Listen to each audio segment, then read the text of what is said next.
We've been seeing that Yeah. happening.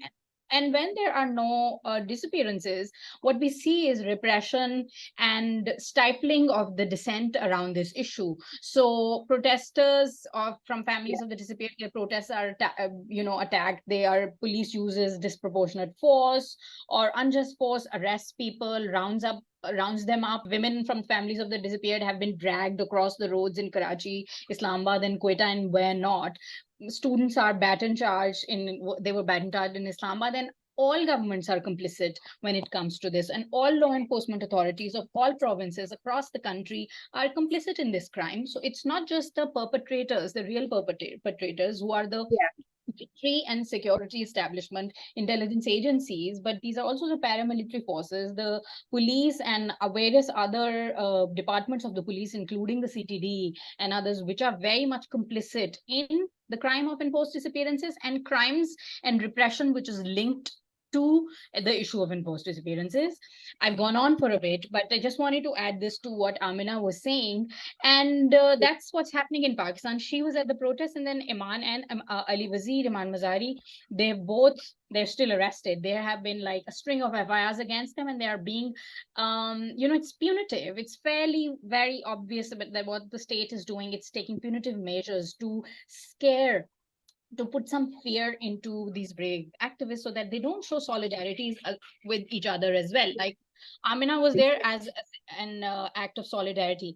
I just wanted to Yeah. also ask you this question, because you've spoken about the governments and various governments being super insincere. They come to your camps when they are not in power, and sometimes when they're in power as well, they haven't done anything. You're very right about the criminalization of enforced disappearances. That bill, which went missing in courts during the PTI government, then it went missing during the PDM government's time, and now we have the caretaker government, so we don't know what's going to happen. How Yeah. the state keeps on using this excuse of the commission against enforced disappearances. In January, Hina Rabani Khar, while representing Pakistan at the UPR, Pakistan's recent UPR, spoke of the commission. All documents Pakistan submits to the United Nations and elsewhere, because the country has various international obligations, speaks of this commission as some sort of a solution to this crime. And this commission, we've spoken to you and other very senior activists and families of the disappeared, they think it's a complete failure. What is your take on on this commission against enforced disappearances? Unfortunately, it's been like 13 years since 2010 that we are just dragged to this commission, and we are forced to stand in a queue in front of this commission, which is hearing the cases of all Pakistan. And it's just a post office, I would say, where all the applications are dropped, and they are keeping a track. They are keeping the data and the files of all these, and that's the biggest service they are doing, as from it, if you see the optimistic side of this. The other side, the pessimistic side, is this, that their own mandate has not been respected. It was in their mandate to hold inquiries and hold accountable the persons who are involved in enforcement affairs.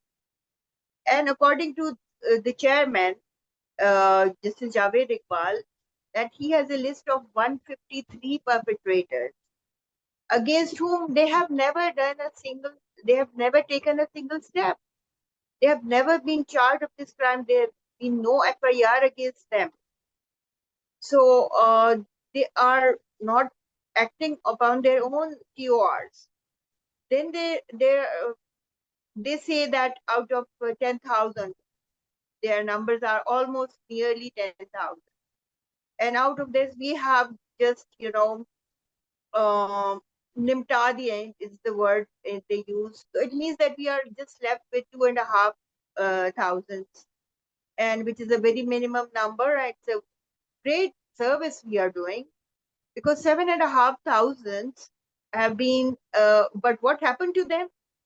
Many have died, and they are saying the case is resolved. Many have been just struck off, and they are just told that you are not disappeared, you don't have any evidence, so it's not a case of enforced disappearance. Then there are many who are dumped in internment centers. In the tribal territories, There were at times there were 40, but now there are as many as 12 internment centers which are still working, where the people are, when their status is changed, they are no more disappeared, but they are dumped in the internment center, which are equally bad. And it's so difficult for the families to get in touch with their loved ones, to have meetings over there. And there are very strict conditions. There's torture going on over there. And then almost they are as bad as disappear. But the commission has struck them off from their accounts. So they say that they are resolved. But in fact, the families are still suffering. They are running pillar to post. They don't know what to do. Mostly dead bodies are coming out of those internment centers. There's no due process of law. So it's a kind of Guantanamos which are existing in Pakistan.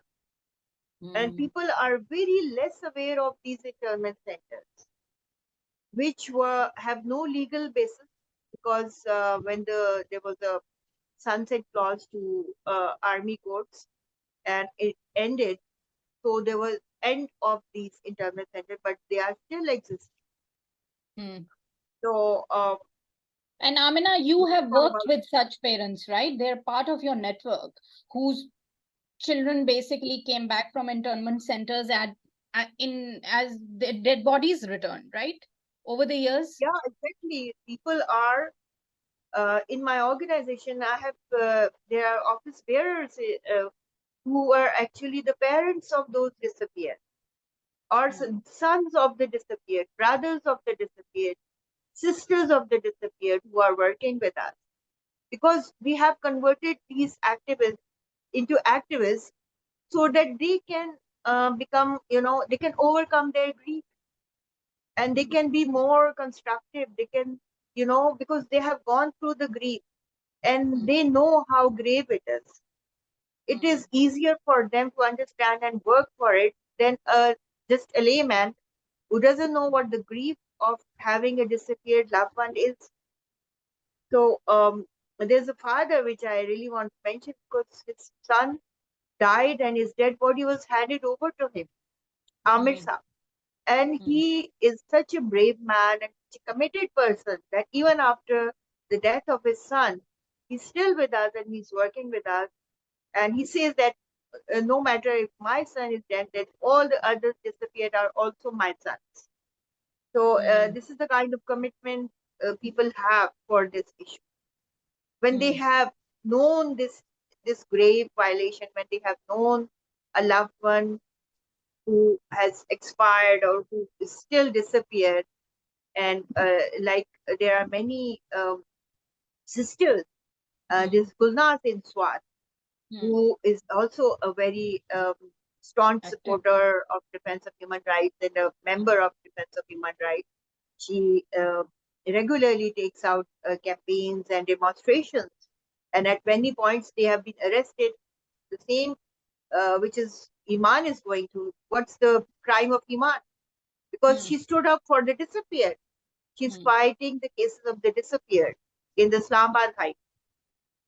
Out of so many cases, she is the only one who is available. Not everyone signs up for the cases of the disappeared. She's the one who feels the empathy, and she stood up for them.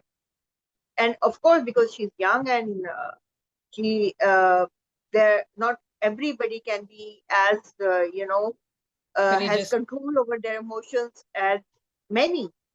So she's young, and she was very aggressive in his extraction. And that was the point when there were FIRs which were registered against her and Ali Wazir and many activists. And we were together on the container. We were all sitting together the whole day. We were together.